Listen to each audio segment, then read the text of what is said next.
Buenas noches, queridos amigos, y aquí estamos de nuevo en su programa favorito de historia en Popular Televisión.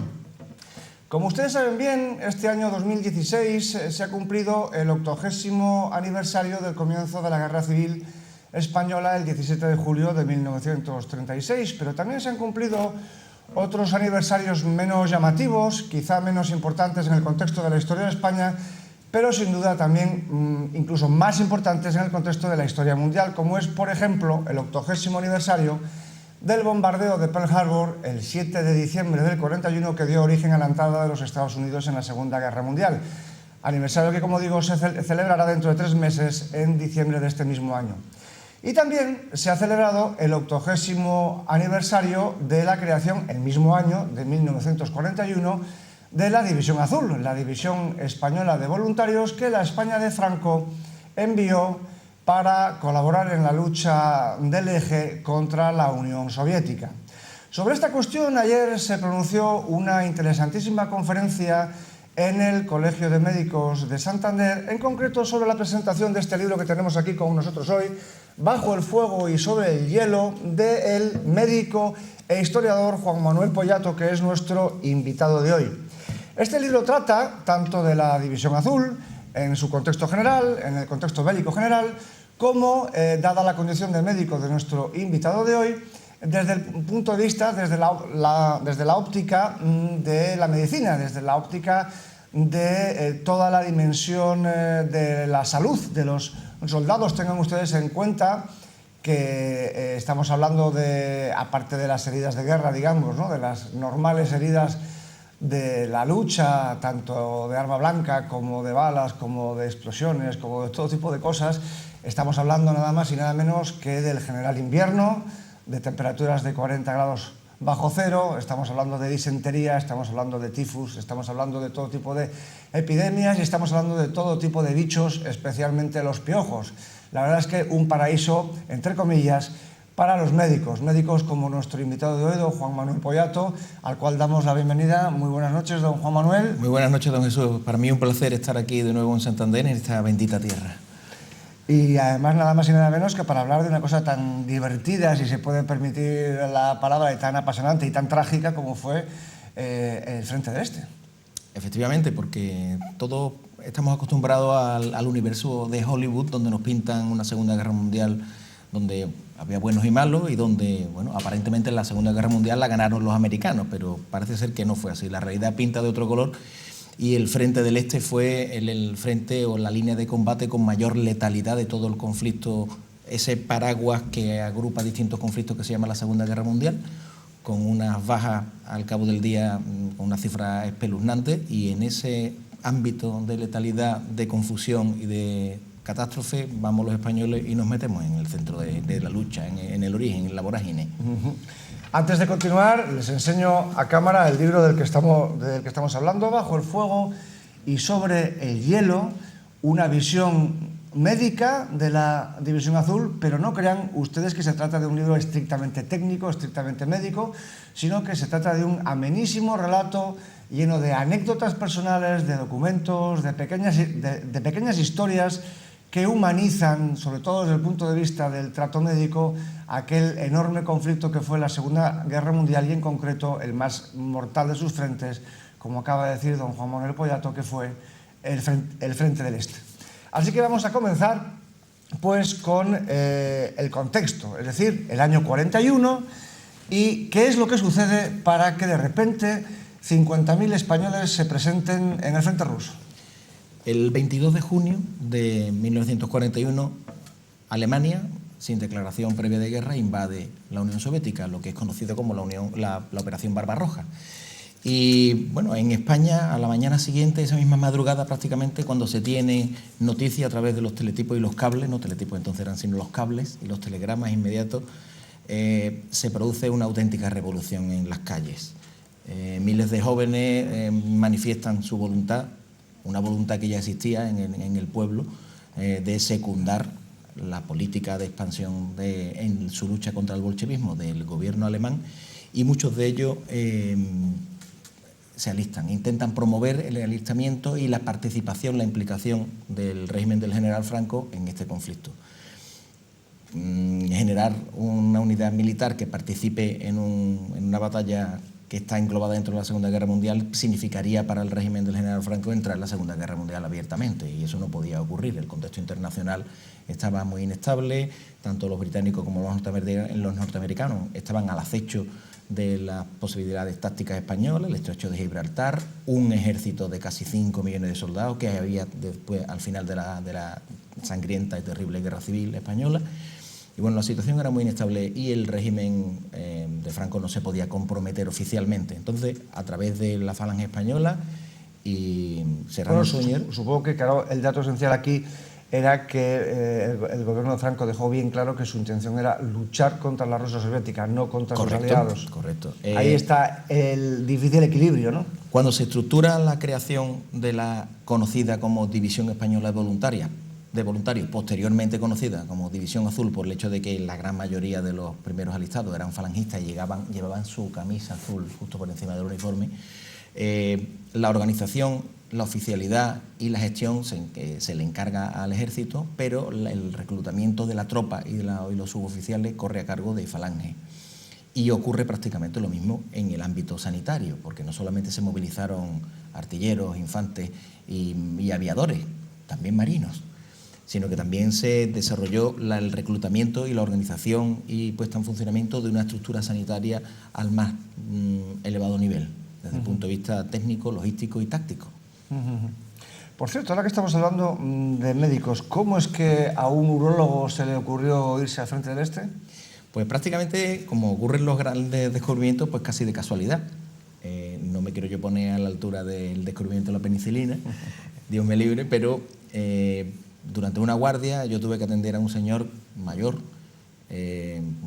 perfectamente enchaquetado, encorbatado, en urgencia, lo que es un hospital público en España, pues desgraciadamente sabemos que es una catástrofe. Y este señor, el pobre, pues presentaba un problema en la uretra, que es el conducto que va desde la vejiga hacia el exterior, por donde orinamos, y a consecuencia de haber tenido muchas infecciones, pues él tenía un estrechamiento de este conducto y no podía orinar, el pobre hombre. Mi residente no tenía la habilidad suficiente o la destreza como para introducir un catéter y permitir que este hombre orinase, liberándolo del dolor y de la molestia. Entonces pues me avisaron a mí, y incluso cuando uno utiliza mucha voluntad, mucha mano izquierda, mucha anestesia y mucho tacto, eso es una maniobra muy dolorosa. Pero este hombre aguantaba perfectamente la embestida, estaba ahí aguantando. Haga usted como si fuera Paquirri, haga usted lo que tenga que hacer, doctor. Aquí estamos para aguantar lo que sea. Y claro, siempre se le echa un capote, siempre se le deja una salida honrosa, ¿no?, a nuestros pobres y sufridos pacientes. Y yo le decía, venga, caballero, anímese usted, que esto ya mismo hemos terminado, que ya estamos acabando. Y el hombre me dijo muy serio, no se preocupe usted, haga usted lo que tenga que hacer, que esto no va a ser peor que lo que he pasado yo en Rusia. Digo, porra, ¿ha estado usted en Rusia? Hace frío allí, ¿eh? ¿Y qué ha estado de viaje? ¿Ha estado usted visitando a algún conocido? Y el hombre muy serio me dijo, no, yo estuve 11 años de prisionero en Siberia. Claro, tanto mi residente como yo nos quedamos un poco patidifusos cuando aquel hombre nos aclaró que él había sido prisionero de la División Azul y había estado 11 años de campo en campo de concentración por toda la zona de Siberia hasta que fueron repatriados en los 50. O sea, que fue de los que estuvo con el capitán Palacios y vino en el Semiramis entonces. Sí, señor. A colación de lo que usted me comenta, don Jesús, venir a hablar de la División Azul a Cantabria es un toro difícil de torear, me explico. La División Azul fueron casi 50.000 voluntarios, como usted bien ha apuntado, eso está establecido por el historiador Francisco Torres, pero si comparativamente examinamos el número de cántabros que participaron, que rondan los 1.500, 1.600, incluyendo todo tipo de especialidades, llama la atención dos cosas. Primero, que porcentualmente para la población que entonces tenía Cantabria es un número bastante elevado. Sí. Es un porcentaje significativo dentro de lo que es el contexto general de la división. Y el segundo aspecto que llama la atención es que de ese porcentaje hubo personas muy señaladas. Para empezar, ahora hablaremos del capitán Palacio, pero el entonces coronel Vierna fue uno de los jefes de los regimientos más importantes que salieron desde España para combatir en el Frente del Este, y fue laureado y fue reconocido su valor.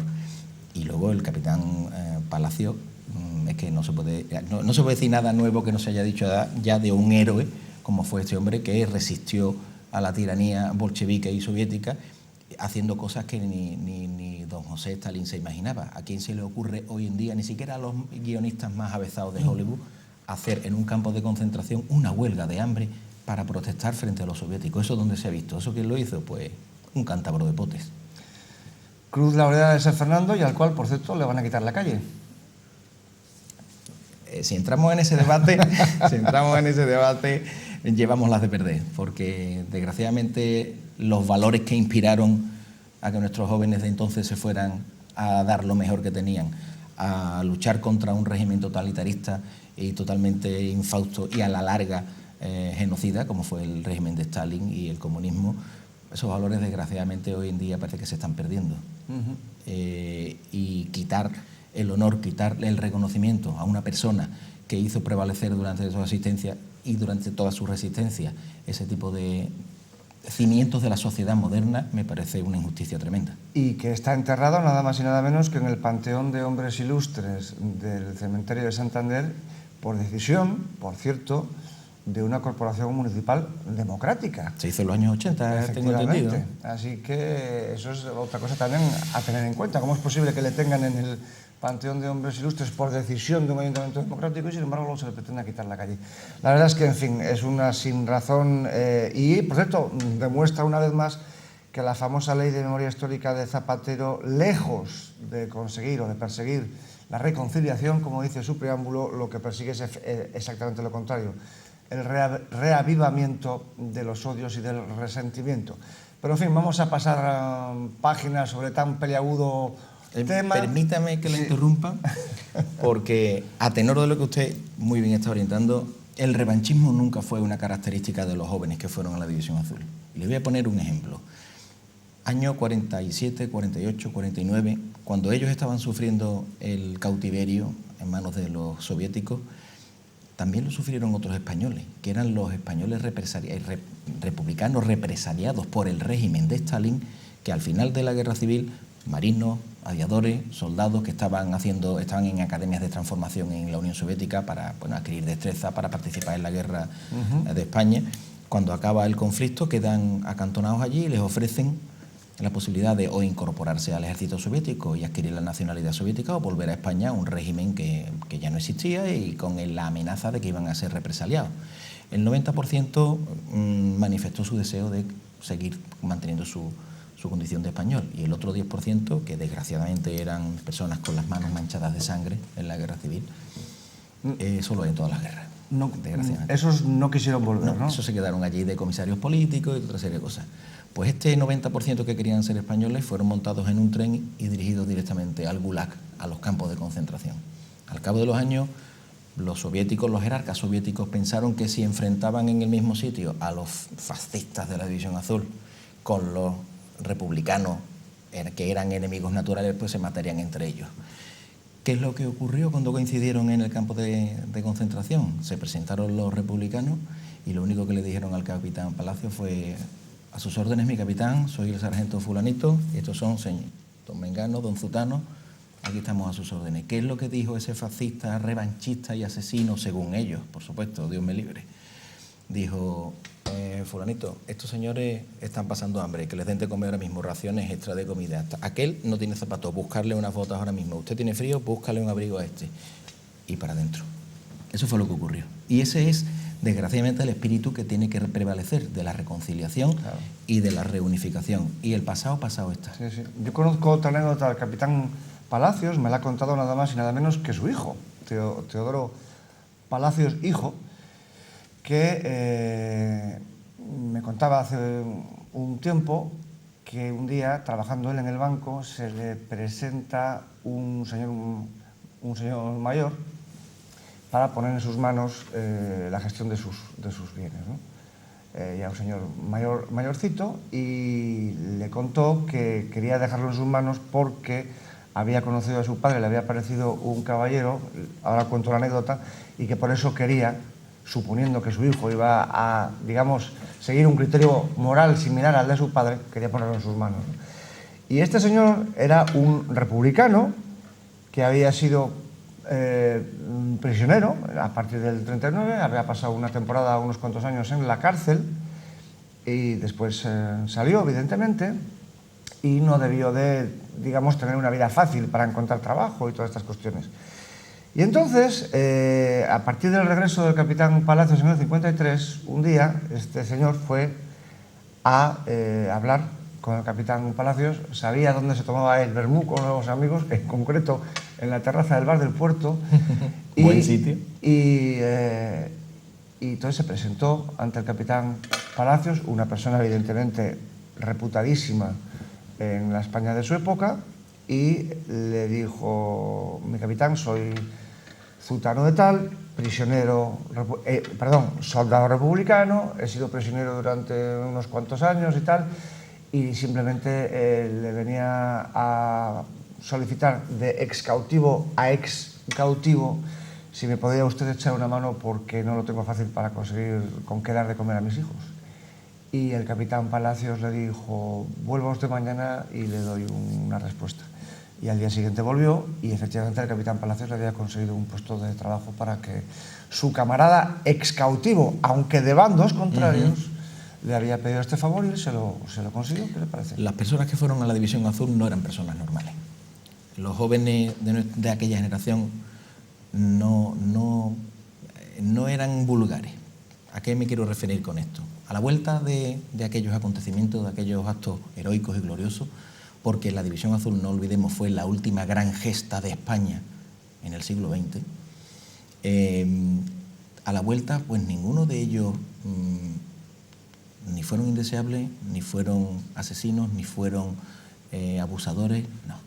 Fueron personas que en su sociedad tomaron las riendas en unos momentos muy difíciles, y algunos de ellos llegaron, en el caso de la sanidad, que es el que a mí me ocupa, a catedráticos de universidad, procuradores a cortes,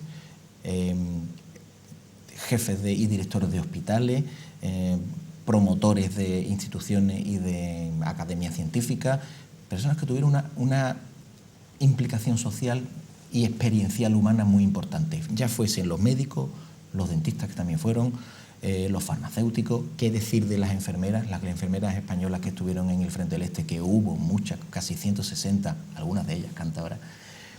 Algunas de ellas dieron su salud y su vida allí por los heridos. Esas mujeres, cuando volvieron, hicieron una tarea que hoy en día todavía es merecedora de admiración y de respeto. Por eso digo que las personas que estuvieron allí, que pertenecían a una generación muy especial, cuando volvieron, siguieron en ese hilo conductual, y a lo largo de su vida y hasta el final de ella se distinguieron por su categoría y por su, como se dice en Andalucía, por su señorío y su saber estar. Por cierto, yo creo que deberíamos recomendar a nuestros lectores, especialmente a los más jóvenes, tomando evidentemente como referencia o teniendo en cuenta que vivimos en la generación LOCSE y que por lo tanto lo ignoran todo y evidentemente están absolutamente ajenos a la realidad de la letra impresa, yo les recomiendo, y supongo que nuestro invitado de hoy, don Juan Manuel, me va a dar la razón, la lectura de un libro maravilloso titulado Embajador en el infierno, que es el que escribió Torcuato Luca de Tena sobre la gesta del capitán Palacios en el Gulag soviético. Un libro interesantísimo, más excitante que la más excitante de las novelas, y que trata precisamente sobre eso, sobre la razón por la que al capitán Palacios le dieron la Cruz Laureada de San Fernando a título individual. Y es un libro que se editó en los años 60 en España, hay varias ediciones recientes. Yo recuerdo que lo leí con 15 o 16 años y me quedé absolutamente estupefacto. Supongo que a usted le pasó lo mismo, ¿verdad? Yo lo leí prácticamente con esa misma edad y me sorprendió porque era una historia real de un vecino, como cualquiera de nosotros podemos tener en el piso de al lado, y que promovía una serie de valores que hoy en día desgraciadamente no se ven. Hoy los valores que vemos en televisión y en otros medios, sobre todo en los medios electrónicos e informáticos, son valores que promueven la desigualdad. En ese libro se promueve la amistad. O en los medios actuales se promueve el desprecio y la superioridad frente al débil. Allí todo lo contrario, en Embajadores en el infierno se trata de todos a una, y se promueven una serie de valores que hoy en día están en desuso, como la camaradería, el orgullo, el honor. Sí, sí. Algo que desgraciadamente pues desde los tiempos del Gran Capitán es algo muy español. Sí. Hoy habría que definirlo para que la gente sepa lo que es. Correcto, porque estamos pendientes de la inmediatez de las noticias, nuestros jóvenes están todo el mundo enganchado a las maquinitas, a los Pokémon, Dios me libre. Sí, sí. Y eso lo único a lo que conduce pues a un, como decía Cela, a un embrutecimiento y a un envilecimiento de las conciencias. Sí, sí. Es el votante perfecto, el producto de semejante embrutecimiento. La persona que ni piensa por su cuenta, ni es capaz de reflexionar, ni de conocer. El votante perfecto. Cuando volvieron los prisioneros del Semíramis, y en general cuando volvían ya, digamos, de vuelta de su servicio en el Frente del Este, los divisionarios, eran gente que eran objeto de seguimiento por parte de la Dirección General de Seguridad. ¿Por qué? Porque eran gente con criterio, claro. Eran gente con espíritu crítico, eran gente con ideas, y eso para cualquier régimen, sin entrar gente que había pasado nada más y nada menos que por el contacto con la muerte, así correcto. Entonces, de eso se pueden escribir muchos libros sobre cómo cambió el perfil del divisionario voluntario de los primeros reemplazos, los del medio y los del final. Aunque nunca hubo problemas para reclutar médicos ni personal sanitario, sí que es cierto que cuando se empezaron a conocer en España la crueldad y las consecuencias y las secuelas de lo que estaba pasando allí, una campaña que se preveía que iba a ir desde verano, desde junio del 41, y en las Navidades estaría resuelta, cuando empezó a prolongarse en el tiempo, empezó a calar la realidad en el cuerpo de las madres, de las hermanas y de las esposas que dejaban marchar a sus hombres. Sí, sí.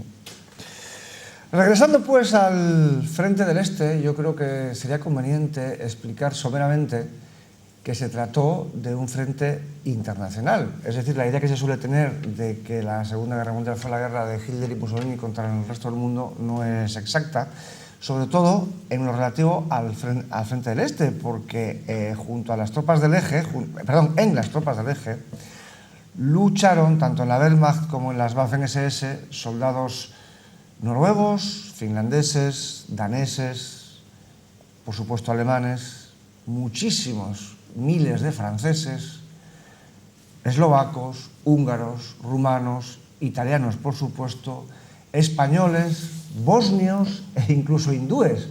Es decir, hubo una gran coalición antibolchevique que luchó precisamente eso, contra la Unión Soviética, no contra los ingleses y los americanos, que este fue, como hemos dicho antes, el gran equilibrio que tuvo que hacer la España de Franco, ¿no?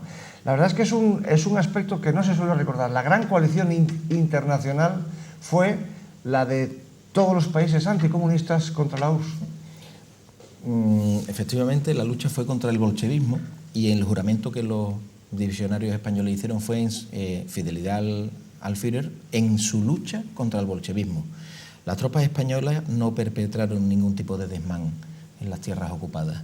Nada de genocidio, nada de asesinato selectivo, nada de eliminación de la población, como desgraciadamente, como hicieron los Einsatzgruppe, que eran las unidades de las SS que se dedicaban a causar este estropicio, esta catástrofe humana. Los españoles fueron a luchar contra el bolchevismo, contra esa forma de vida que a la postre se ha demostrado un sistema totalitario, imperialista, dominador y alienador de la persona. Y el que mayor número de muertos ha provocado en la historia de la humanidad. Correcto. Se llame Pol Pot, se llame Mao, se llame Stalin, fundamentalmente Stalin. Bueno, pues esos jóvenes fueron a luchar contra esos ideales. Y desgraciadamente se ha podido comprobar históricamente que nada de eso ha funcionado. Ningún tipo de sistema bolchevique o comunista ha llegado a nada positivo, sobre todo para las personas, y para las sociedades menos todavía. Si me permite la picardía, no podríamos decir que la prueba final de que los divisionarios de la División Azul y los demás que fueron voluntarios al Frente del Este tenían razón, es que pocos años después se creó la OTAN. ¿no? Es decir, esa es la prueba definitiva de que los propios que habían sido aliados de la Unión Soviética hasta el 45, al año siguiente tuvieron que pensar, vamos a hacer una coalición internacional contra el comunismo. Al fin y al cabo, lo mismo por lo que habían ido los falangistas españoles a luchar al frente del Este. Bueno, los norteamericanos tienen una política desde que su presidente Roosevelt, a mediados de los años 30, empezó a trazar las líneas maestras de lo que sería el imperialismo norteamericano. Tienen muy claro hasta dónde quieren llegar y saben cuáles son los medios que tienen que utilizar. Y en eso no distinguen entre partido demócrata y republicano, van todos a una, cosa que los españoles podríamos aprender y nos vendría muy bien. Pero sí que es cierto que en la posguerra, que para nosotros fue muy dura, el hecho del plan Marshall y la orientación hacia un foco de defensa frente a la agresión comunista y la creación de los dos bloques, la Guerra Fría, todo eso nos colocó en un contexto internacional a nosotros favorable a los norteamericanos. En los años 50 las primeras bases norteamericanas en España, la participación de médicos españoles también en el conflicto de Vietnam. Poco a poco se puso a andar la rueda del desarrollo y bueno, a la postre pues tuvieron que dar la razón de que la lucha contra el comunismo estaba perfectamente y plenamente justificada. Volvamos pues al frente del Este, a la lucha contra el comunismo y a la División Azul. Y ya que estamos hablando con un médico, con un urólogo, metido a historiador para hablar de todas estas cuestiones de la dimensión médica de la División Azul, vamos a hablar de ella, vamos a hablar de heridas, de congelaciones y de todo tipo de cosas. Cuéntenos. Empezando desde el principio, cuando se empiezan a dar los pasos para la creación de la división, que es en finales de junio del 41, coincide con el final del curso de las academias de medicina y de enfermería militar. Entonces, cuando se hace el llamamiento público, cuando se lanza el Rusia es culpable por Serrano Suñer, todos los miembros de esas promociones que estaban terminando y de promociones previas que aún no habían terminado se presentan en bloque voluntarios para irse a Rusia, de médicos y de enfermeros. Las damas de sanidad militar también, las enfermeras de Falange también, las compañías de camilleros de la Cruz Roja también, todo el mundo se ofrece, incluso médicos particulares, médicos que tenían un ejercicio privado o su pequeña consultita que la abandonaban para irse, para enrolarse, para alistarse. Muchos de ellos no pudieron entrar dentro de las estructuras sanitarias y algunos se alistaron como meros infantes de infantería de a pie, como las compañías de antitanques, las compañías de caballería, como acemileros para llevar y traer material al frente. De eso hay varias anécdotas bastante curiosas de grandes cirujanos que empezaron así. ¿Y qué es lo que ocurre? Pues se tuvo que establecer una prioridad y una organización.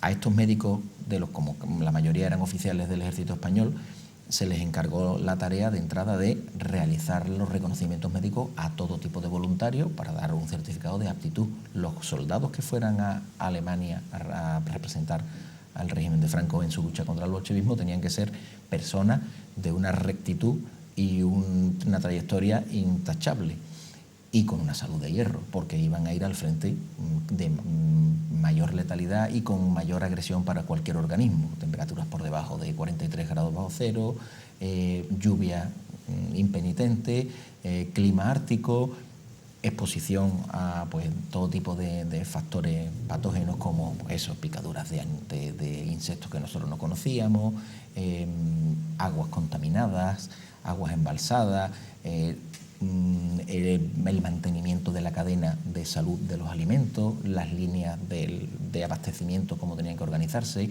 la veterinaria, factores fundamentales, se empezaron a organizar desde el día 1 de creación de la División Española de Voluntarios. Y de eso se encargaron nuestros médicos, nuestras enfermeras. Una vez aposentados en Alemania, cuando se llegó allí, pues hubo que hacer un cambio de variable, como se dice en matemáticas. Íbamos con nuestra mentalidad de cómo es una división española, pero una vez allí dijeron los alemanes: no señores, ustedes van a hacer la 250 División de Infantería Alemana, uniformes alemanes y material alemán. ¿Qué material nos proporcionaron? Pues lo más moderno que había en ese momento, ni más ni menos que nos dieron lo que le daban a cualquier otra división de infantería alemana. Hay otros investigadores que se dedican al tema histórico contemporáneo que hablan de que a los españoles nos trataban como soldados de segunda o tercera categoría, de vez en cuando nos daban algo, migajas, y que con la incorporación al frente nos hicieron caminar 1000 kilómetros hasta llegar al frente para curtirnos un poco, para ver si nosotros aguantábamos. Pues miren ustedes, desgraciadamente cada vez hay más evidencia, hay más pruebas que justifican que los propios soldados alemanes tenían que caminar 1.000 y 1.500 y 2.000 kilómetros para llegar al frente, porque los trenes no estaban para llevar tropas, estaban para llevar suministros, para llevar alimentos, para llevar todo tipo de los productos que hace falta para mantener un ejército, una fuerza operativa en movimiento. Y cuando había la posibilidad, entonces se mandaban tropas de refresco, pero mientras tanto las divisiones móviles e hipomóviles de la Wehrmacht tenían que ir andando a patitas. Cuando llegamos allí nos ofrecieron, desde el punto de vista médico, unos instrumentos de diagnóstico y de tratamiento, unos materiales y unas posibilidades que nosotros no teníamos ni el más remoto conocimiento de que existieran. Bien es cierto que nuestros médicos y nuestros sanitarios venían de un conflicto tan triste como fue la Guerra Civil. Un conflicto que imprimió un desarrollo tremendo a las habilidades quirúrgicas, diagnósticas y médicas en general. Nuestras enfermeras hicieron una labor encomiable durante la Guerra Civil, progresando hasta lo que son hoy, unas profesionales perfectamente contempladas y valoradas en el contexto internacional. Pero claro, unos médicos y unos enfermeros que sabían hacer su trabajo con las manos, prácticamente como en la edad de piedra, si llegan allí, y grandes firmas tecnológicas alemanas como Bosch, Siemens, Bayer, les proporcionan equipos de potabilización de agua, equipos de radioscopia para hacer radiografías sobre la marcha en el terreno, sistemas de búsqueda de metralla por ultrasonido, un instrumental quirúrgico de última generación, unos quirófanos modernos y totalmente equipados. Pues claro, nuestros médicos que llegaron discretamente, para una vez que hemos sido discretos en la historia, los alemanes al principio estaban un poco preocupados, pero en cuanto vieron la reacción y la respuesta de nuestros profesionales frente a la gran avenida de heridos y de bajas que se produjo, la admiración fue mutua y desde un primer momento las asperezas se fueron limando y las relaciones con los colegas sanitarios alemanes fueron muy buenas.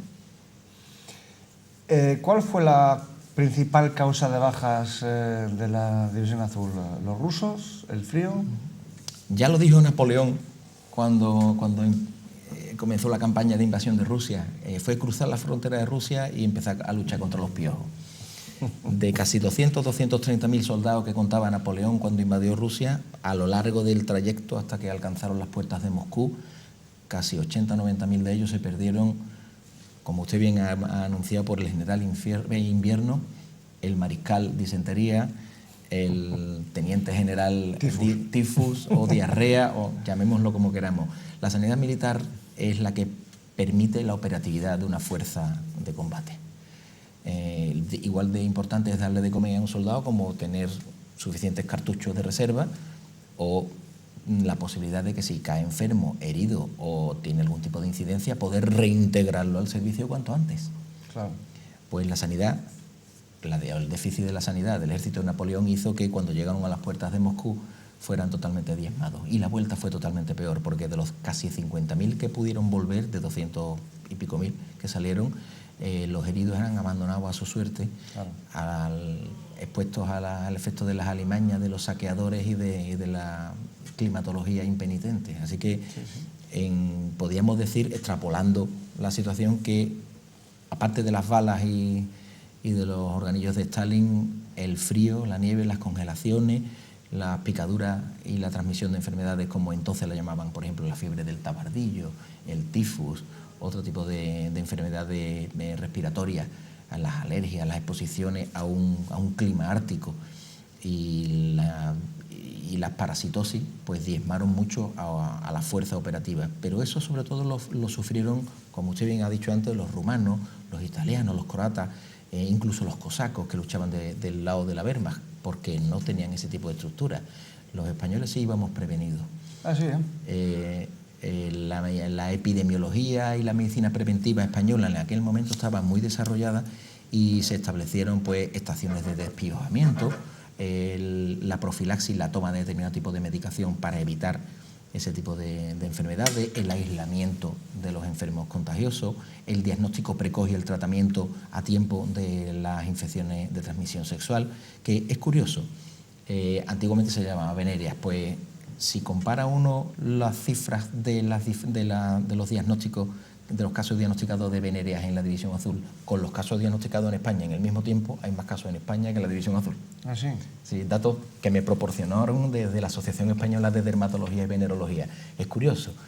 ¿Y qué nos quiere decir eso? Pues que Bueno, aunque hay gente que ha escrito obras por ahí que la verdad no han tenido mucho pábulo ni mucha repercusión, que dicen que los divisionarios eran todos unos presidiarios, unos indeseables, unos asesinos, unos violadores. Porras, pues para ser violadores, asesinos, indeseables, tenían menos infecciones, menos enfermedades venéreas que los que quedaban en España. Tenían menos problemas de reyertas, porque en cualquier grupo humano ocurre esto, ¿no? Reyertas, peleas por el juego, los dados, las cartas.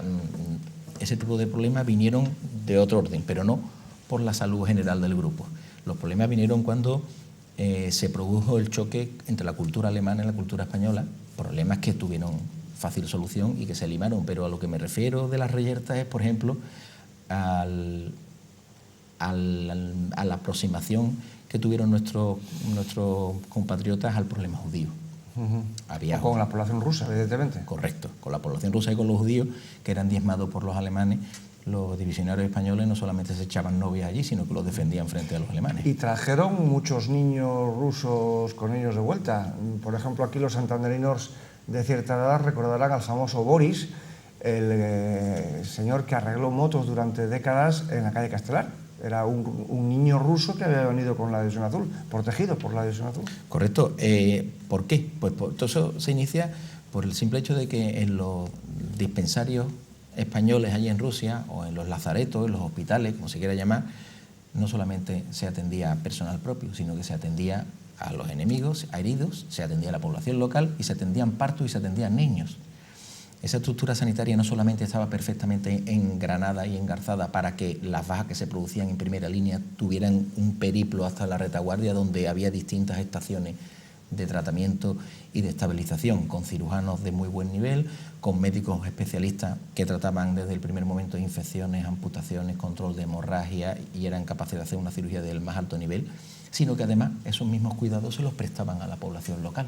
Todo esto nos lleva a que si uno se presenta hoy, por ejemplo, en San Petersburgo y coge un autobús hasta Novgorod, que es la zona en la que estuvo desplegada la División Azul, todavía hay personas de 80 y de 70 y tantos años que eran niños entonces y que recuerdan a esos soldados simpáticos, morenos, muchos de ellos con bigote, porque los alemanes no podían llevar bigote, pero los españoles sí llevábamos bigote y la gorra ladeada, que aparte de tocar la guitarra, siempre estaban dando caramelos a los niños y la leche condensada y la leche en polvo se los daban a los ancianos.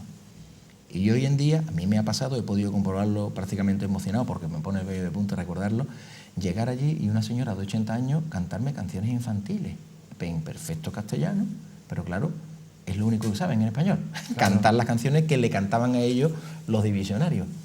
También me preguntó una señora, ¿todavía siguen ustedes comiendo gatos? Y digo, perdone señora, ¿cómo? Y dice, sí, es que otra cosa de los españoles es que cuando llegaban a uno de nuestros pueblos no hacían como los alemanes, que arrasaban, se llevaban todos los alimentos y cometían alguna que otra tropelía. Los españoles llegaban, desaparecían los gatos y nos invitaban a comer a todos, conejos. Conejos, claro. Claro. Y digo, no señora, ya en España creo que ya no comemos gatos. Ya no comemos conejos, que se sepa. Una cosa importante, porque hemos hablado de enfermedades y hemos hablado de eso, de desnutrición y de alimentación a base de gato, pero uno de los elementos esenciales de toda esta cuestión sanitaria de la División Azul, del Frente del Este, fue los piojos, como muy bien ha dicho hace un rato. Yo es que recuerdo haber leído en varios de los testimonios, en varios de los libros, no sé si en el propio de Torcuato Luca de Tena o en los de Ezquerra o en otros, no recuerdo ahora, sobre que, por supuesto, el principal enemigo eran los piojos y sobre que cuando no los podían gasear tenían que freír los capotes y otras prendas sobre planchas de metal calentadas al rojo, porque la única manera de deshacerse de los piojos era freírlos. La verdad es que es correcto. Sí, porque lo primero que se intentó fue decir, bueno, si estamos a 43 grados bajo cero, tendemos nuestra ropa interior ahí en el exterior y se congelan. Claro, efectivamente, morían los piojos adultos, pero no las liendres. Y al calor del contacto corporal, pues volvían a aflorar. No solamente se sufrió problemas de pediculosis, sino de sarna, otro tipo de tábanos que se introducían en la piel. Entonces se hacía eso. Si no se podían hervir o no se podían exponer al vapor fluente con formaldehído, se hacía así. Se preparaban como se prepara un buen filete de merluza a la plancha, vuelta y vuelta. Sí, la verdad es que irse uno a a la guerra, a luchar contra los rusos y encima tener que lidiar con los piojos en la retaguardia, es como para decir, yo he venido aquí a pegarme con los rusos, no con los piojos, ¿no? La verdad es que tenía que ser desesperante, ¿no? La imposibilidad de dormir, la imposibilidad de, ¿no? La cantidad de enfermedades que transmitían. La verdad es que solamente por eso es para admirar a todos los soldados de todos los ejércitos en cualquier guerra. En este caso en concreto se preparó, se enviaron, antes de que la fuerza operativa se desplazara hasta el frente, se enviaron lo que fueron comisiones de aposentamiento, que eran un grupo de técnicos donde iban fundamentalmente los médicos para ver qué tipo de contingencia había que afrontar. Y se hizo especial hincapié en el tema del control de los alimentos y una cosa que siempre ha producido muchas bajas en todas las guerras, que es el daño de los pies. Si un soldado tiene una herida en un pie, esa herida se complica, el soldado no puede caminar. El soldado, por el simple hecho de tener, entonces se llamaban los aspeados, los heridos de las marchas, las grandes marchas y las lesiones que provocaba el calzado o la exposición al frío, inutilizaba una parte importante de la fuerza. Y la fuerza de combate se basa en hombres, en este caso, ¿no? Pues desde España se les daban unas prescripciones muy intensas y muy repetitivas sobre cómo manejar los pies, el cuidado que tenían que sufrir, las friegas con agua fría y con hielo, unas veces que llegaban allí, y el hecho de espolvorearlo con una serie de talcos especiales y de sulfamidas que en aquel momento se estaban desarrollando, y el empleo de determinado tipo de sustancias aislantes dentro del calzado. Todo eso hizo que el ejército español registrara muchísimos menos casos de daño a nivel de los pies y de los miembros inferiores que el ejército alemán. Claro, también cuando llega uno y aprende de los locales, donde fueres haz lo que vieres. Y los médicos españoles se preocuparon especialmente de ver cómo se defendían del frío de los rusos. Claro. Y empezaron a aplicar, a transportar a nuestro sistema, a traducir lo que ellos empleaban, de tal manera que las bajas se redujeron drásticamente. Del primer invierno que se pasó al segundo, las congelaciones en el grupo humano español disminuyó pues casi en un 60%, que es una barbaridad. Hablando de congelaciones, ayer en la conferencia y en el libro contó una anécdota interesantísima sobre la estrategia que idearon los españoles para que no se les congelaran los heridos en el traslado desde el frente hasta el punto en el que pudieran ser operados. El asunto de los ladrillos calientes, cuéntenoslo. Eso fue un desarrollo de dos tenientes médicos españoles que observaban que básicamente en una estructura de evacuación desde la línea de combate, en las enfermerías de batallón se agrupaban a los pacientes, se llevaban a un puesto de concentración donde se calentaban en una estufa y luego, mediante trineos o carros tirados por bestias, pues lo evacuaban a otra estructura de retaguardia donde recibían el tratamiento definitivo en primera línea, unos primeros auxilios y luego la asistencia definitiva un poquito más a retaguardia. Cuando uno está hablando de 43 y 50 grados bajo cero, como en algunos momentos se registraron en los termómetros, inmediatamente ocurre que un paciente que está en una situación, por ejemplo, de haber recibido una herida o algún tipo de reagudización de una enfermedad, porque si uno es asmático y sufre una pequeña neumonía en el frente ruso, pues se pone uno muy malito. Pues una persona que se encuentra en una situación comprometida, pues la presión arterial baja, la frecuencia cardíaca se puede acelerar, la conciencia puede alterarse. Si a esa persona la cogemos y la ponemos encima de un trineo y le echamos un trapito por encima y la remolcamos hasta la siguiente estación de asistencia, cuando llega está congelado como un pajarito, que es lo que ocurría. Los alemanes tuvieron muchas bajas por ese motivo. Entonces estos dos tenientes médicos, que habían estado además sirviendo en el norte de África, en el Marruecos español, dijeron: Dios mío de mi alma, esto no puede ocurrirnos a nosotros. ¿Qué hacemos? Bueno, pues diseñaron sobre un trineo, pusieron una caja de madera, una caja pues de unos 50 centímetros de alto. En el fondo de esa caja de madera dispusieron organizadamente una serie de ladrillos que previamente habían puesto al fuego hasta que estaban incandescentes. Sobre esos ladrillos ponían una tabla, encima de la tabla a los heridos y luego ya los tapaban con sus mantas y sus pieles. Llegaban calentitos. El calor fluía hacia arriba y los mantenía calientes por lo menos durante una hora, que era el tiempo necesario para que mediante un trineo o una acémila pudieran evacuarlo hasta la siguiente estación de asistencia. Sí. Y eso los alemanes lo copiaron, también copiaron otros desarrollos tecnológicos españoles. Hay que adaptarse a las circunstancias siempre, claro. Y en eso nosotros hemos sido genios siempre, en la improvisación y la adaptación. Sí, sí. Y bueno, pues sacos que se utilizaban para el transporte de la comida de los animales se podían coser, se podían anudar y una persona podía meterse dentro del saco y ser arrastrado por la nieve por sus compañeros para, en una situación desesperada o de fortuna, poder evacuarlo de la línea de fuego en cuestión de minutos. Vamos a hablar de bajas. De porcentajes, ¿cuántos soldados fueron al frente del este? Como hemos dicho antes, entre 45 y 50, ¿cuántas bajas sufrieron, etcétera? Pues entre heridos, muertos, enfermos, congelados, prisioneros o desaparecidos, porque todavía hay 300 españoles que no sabemos dónde están, se alcanzó prácticamente un porcentaje cercano al 56, algo por ciento. Eso es más, eso significa que uno de cada dos españoles que fueron, más de uno de cada dos de los que fueron a Rusia sufrieron o pagaron con su salud o su vida la expedición a Rusia. Eso convirtió a la 250 División de Infantería Alemana en la unidad con más bajas de todo el conflicto de la Segunda Guerra Mundial. También es cierto, para ser honesto, que fue la unidad con más galardones, con más medallas y con más reconocimientos al valor que tuvo la Wehrmacht en el frente del Este. Con lo cual se justifican las apreciaciones de los generales alemanes y del propio Hitler diciendo que, vale, a lo mejor los soldados españoles son un poco desaliñados, no cuidan su uniforme, no se afeitan. Los fusiles. Que eso es fundamental en el ejército alemán. Son un poco indisciplinados, pero cuando haya un ataque ruso se les recomendaba a los soldados alemanes que se pegaran al lado de los españoles, porque, y esto es un tema de táctica, en aquel momento se aplicaba la idea de la flexibilidad de los frentes.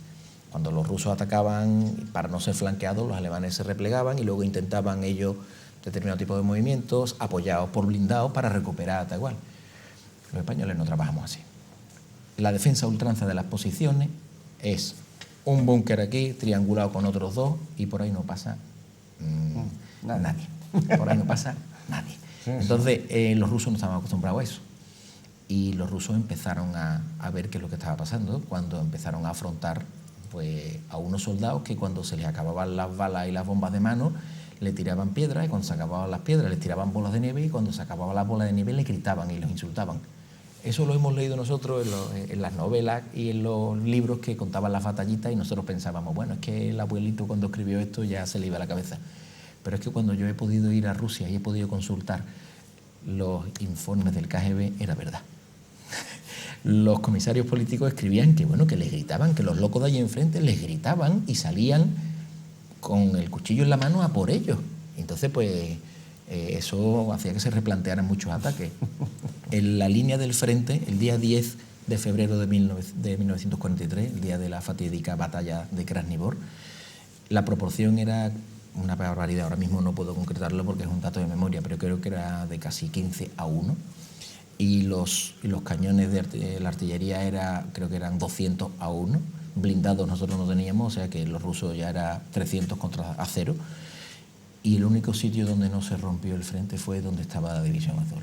El único sitio donde casi es aniquilada toda la dotación humana de la División Azul fue allí, y desgraciadamente fue allí donde el capitán Palacio fue hecho prisionero y sufrió su posterior cautiverio. Los españoles no damos un paso atrás, como dicen en infantería, retroceder ni para tomar impulso. Y adaptado a esa forma de pensar y de actuar, se desarrolló una organización, una logística sanitaria que alcanzó los mayores logros del momento, con unos estándares y unos criterios que aún hoy día se siguen aplicando, porque el sistema de clasificación de heridos y de evacuación y de acercar la cirugía a la primera línea del combate, eso lo puso el ejército español en práctica en Rusia, y todavía hoy en día el ejército más potente que hay, que es el de los Estados Unidos, lo sigue aplicando. Así que los que fueron allí, nuestros médicos y nuestros sanitarios, los que estuvieron allí, bien es cierto que se les encomendó una tarea titánica, pero también es cierto que la cumplieron con creces. Ayer nos contaba que en Rusia hoy se tiene un enorme respeto por la División Azul, y que cuando se repatria el cadáver de algún soldado o alguna actuación similar, se les rinden homenajes militares y se les prestan todo tipo de honores y de homenajes. lo cual contrasta con el olvido, con el desprecio y con la entrada por la puerta de atrás cuando llegan los restos a España. La verdad es que es una cosa curiosa y lamentable. Yo, como estudioso del fenómeno de la División Azul y admirador de estas personas, me siento muy defraudado con los sucesivos gobiernos que ha habido en los últimos 15, 20 años en nuestra patria, porque ninguno de ellos ha llegado a firmar el convenio con el Estado ruso, un convenio que no supone dinero, que no supone ningún tipo de compromiso ni casa extraña para la repatriación de los restos de nuestros soldados. Únicamente instituciones privadas y personas que bajo su propio pecunio han ido a repatriar el resto de nuestros soldados son los que están promoviendo este tipo de iniciativas. En concreto, don Luis Valiente, el director editorial de la editorial Actas, que es la que ha publicado mi obra, promueve la repatriación honorable y honrosa de esos españoles que son españoles, igual que nosotros lo somos, y que dieron lo mejor que tenían en ese momento, que fue sus argumentos y su vida. Efectivamente, el ejército, existe una fundación alemana que se encarga de repatriar a los restos. Unos los quieren repatriar, otros los dejan en Rusia, igual pasa con los españoles. Estos alemanes se encargan de hacer eso, ya que nuestro gobierno no lo hace. Y, por ejemplo, en Pankovka o en Yarkov hay unos cementerios donde son cementerios alemanes y una parte para los españoles. Cuando yo he estado allí, siempre que hemos ido, hemos hecho unos actos muy emotivos, hemos llevado un capellán católico, hemos celebrado un servicio religioso por el eterno descanso de sus almas, y se sorprende uno cómo la población local respeta a nuestros muertos, porque según ellos la guerra ya terminó. Claro.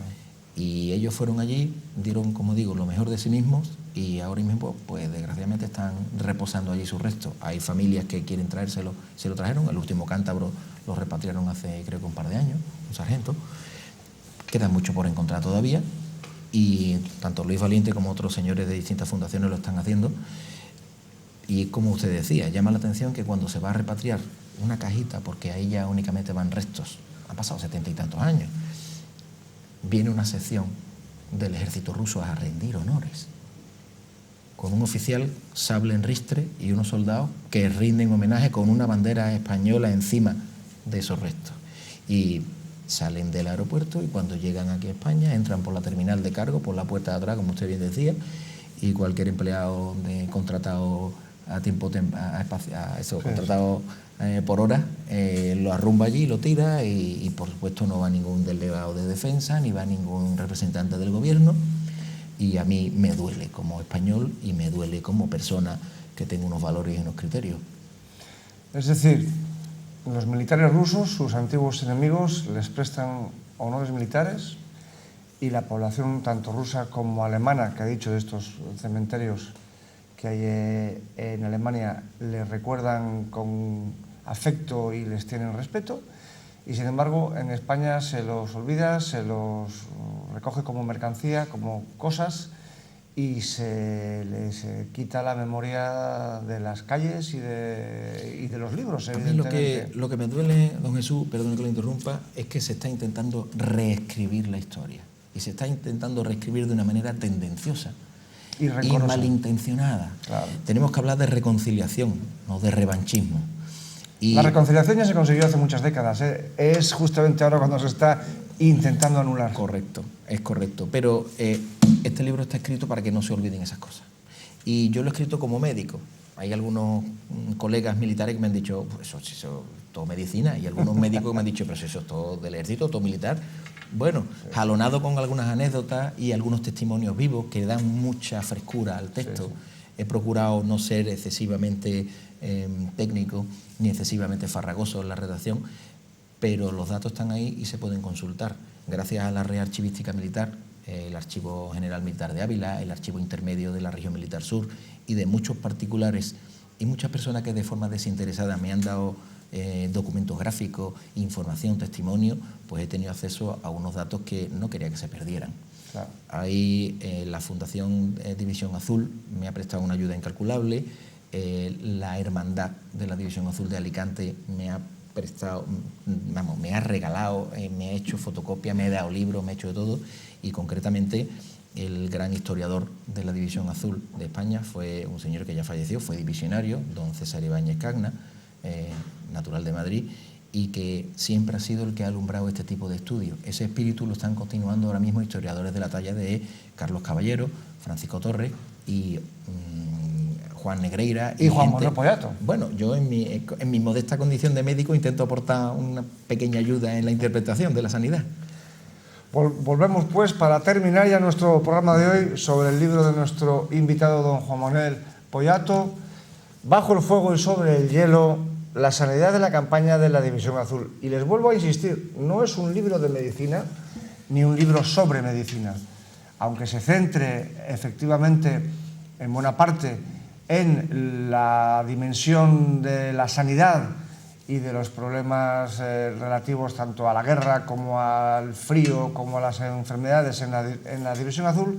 Se trata de un muy ameno relato de la aventura de los 50.000 voluntarios españoles en el Frente del Este, profusamente ilustrado con fotografías muy interesantes y, como acaba de recordar don Juan Manuel, con una enorme cantidad de testimonios personales, de anécdotas, de pequeñas historias que hacen el relato muy ameno y que además le dan la perspectiva humana necesaria para comprender los grandes hechos de la historia.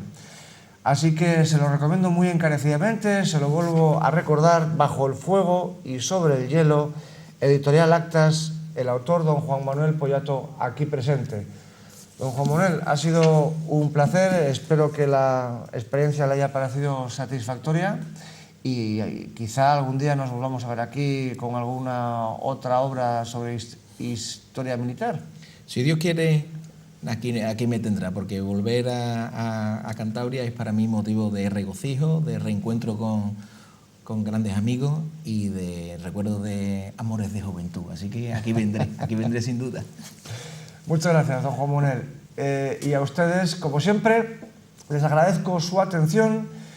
Les iba a rogar, pero no les voy a rogar. Les exijo que nos manden sus comentarios sobre este programa que acabamos de tener con don Juan Manuel Poyato y, por supuesto, también que nos comenten sus preferencias, sus opiniones, sus sugerencias, sus parabienes, si los hubiere, que seguro que los habrá, hay muchísimos sobre lo que acabamos de hablar con don Juan Manuel Poyato, y lo pueden hacer evidentemente, como siempre, en la dirección de correo que pueden ver ustedes en el faldón de su pantalla, historiaspopulartv@gmail.com.